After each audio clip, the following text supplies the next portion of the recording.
Good morning, everybody. So, everybody has been liking my Slab City videos, so I wanted to do one more final video discussing in-depth Slab City and my overall experience there. So, for starters, I loved it.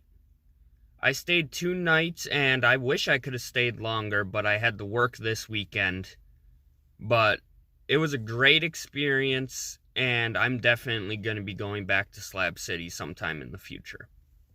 Um, One thing that I was told was that Slab City is like hours away from the nearest town, and I was under this impression that it's in the middle of nowhere, but it's really not. It's like 4 or 5 miles away from the closest town.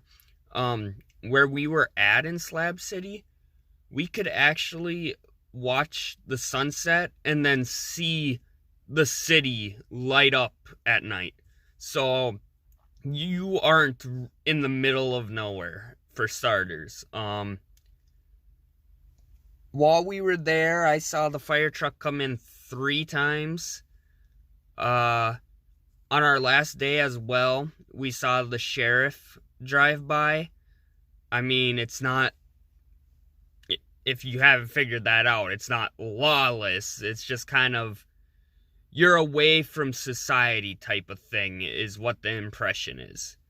But the sheriff does drive through the town on occasion and checks in and kind of keeps an eye on everything there. So it's not like Wild Wild West, there's no laws, it's every man for himself. No. That's no. As for all the people in Slab City, as I had mentioned, they're all squatters there. They just come in and they basically find a spot and they pull in, and that's where they live. And some people out there grow their own food. They have gardens and stuff. Others will drive in or walk or hitchhike into the town to go get food. They have water. Obviously, you need water. There's a little river that runs by the town too. I'm trying to think. When you first enter town, on the left side, there's actually a hand washing station. They say not to drink that water, but it's good to wash your hands and stuff. And if you turn on the first road and go to the right of the town, there is actually a drinking station. Everybody's allowed to grab up to 2 gallons of water a day. Along with that, they have solar panels, just like me and my van here. They have the really nice bigger solar panels though. Pete was saying he actually has a TV, a fridge, a freezer. Like, he has the whole 9 yards, and it's all ran off of his solar panels. So basically, you buy the solar panels and whatnot, one-time purchase for the most part, as long as you don't break them or anything, and you're good there. If you don't grow your own food, you just hitchhike into town or drive into town. It's not far, and buy some food.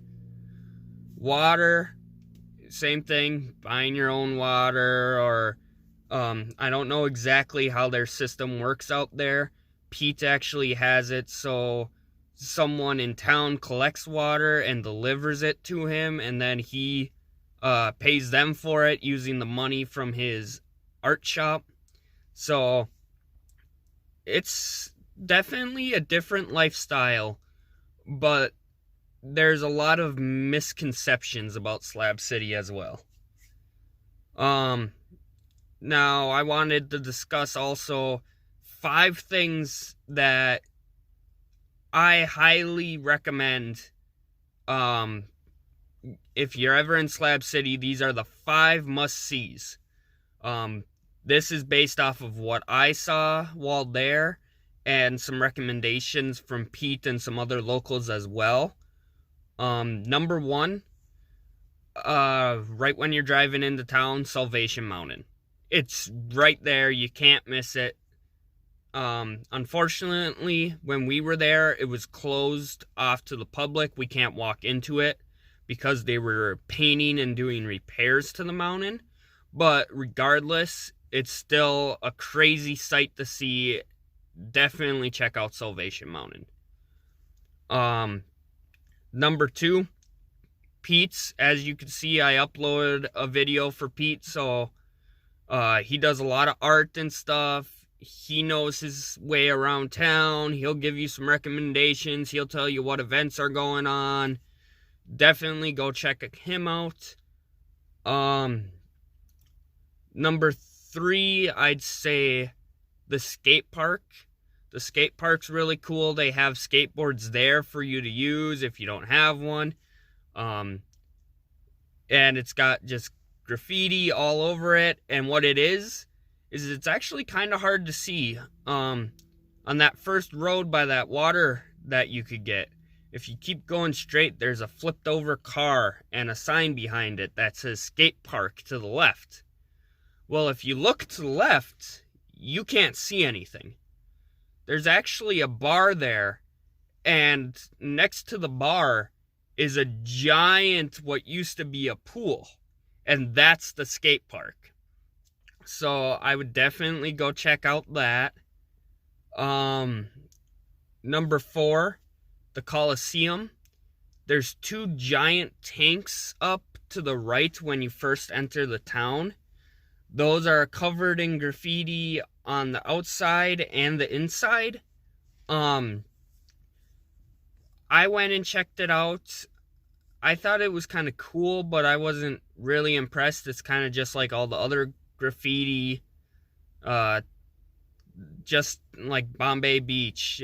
It was nothing that really stuck out to me, but it was still a cool experience. The seat inside, they actually have a rope hanging off the wall.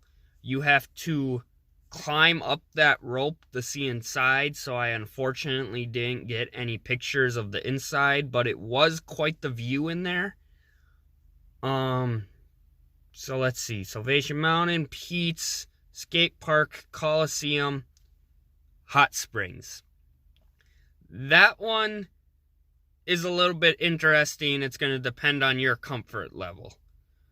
Next to some of the spray paint tanks and the art shop when you're right before you even hit town. I think it's even, it's before Salvation Mountain even. If you turn there and go a little past the art shop and to the right, there's a hot spring there. It is not a sulfur hot spring, so there's really not a strong smell to it. The mud there is really good for your skin, so I was trying that on and whatnot. The downfall for some people is that clothes are optional. So you could wear clothes if you want, but it's a pretty popular spot. Lots of the locals go there and they bathe actually. So if that's something you're not comfortable with, I would avoid that one. But it was definitely cool. Those 5 things, for me, in 1.5 days, gave me a really good impression about Slab City. It was a lot to see, a lot to take in, and it was a very fun, eventful, short trip. One thing that I want to see next time that Pete was telling me about is next to the Coliseum, out by the hot springs, somewhere out that way, is apparently a stone hedge made entirely out of cars. This was not on Google Maps at all, so I had no idea until he mentioned it. I couldn't find anything about it when I was Googling, so he was telling me all about it. He told me that it's very sandy, so lots of people get stuck when driving out there. So if you don't think you can make it in your vehicle, he said that lots of people park at the hot springs, and then it's about like a 10-minute walk. But then again, like I said, I don't know exactly where the location was, so that was something that I couldn't do last minute. But yeah, everyone has been liking the Slab City videos though, so I just wanted to make this one last final video talking about my overall experience, talking about some must-sees, and getting rid of some of those misconceptions there. Because, like I said, it's not in the middle of nowhere. There's a town 5 miles away. The sheriff comes through and drives around town every once in a while, so there's law. It's not every man for himself type of deal. But that's Slab City. So before I end this video, my views have been going up a lot compared to what they were, and I'm getting a lot of subscribers, so a big shout out and thank you to you guys. I'm glad you're liking the videos so far. I believe tomorrow we are going to head up to Nevada, and at some point we're going to check out an old mining town. So that will be my videos for next week. But yes, I just wanted to give a big shout out to the people subscribing, all the people commenting on my videos. I'm glad you're all liking it, and I'm glad you guys can kind of experience this along with me right now. So, thanks again, and you all have a great day.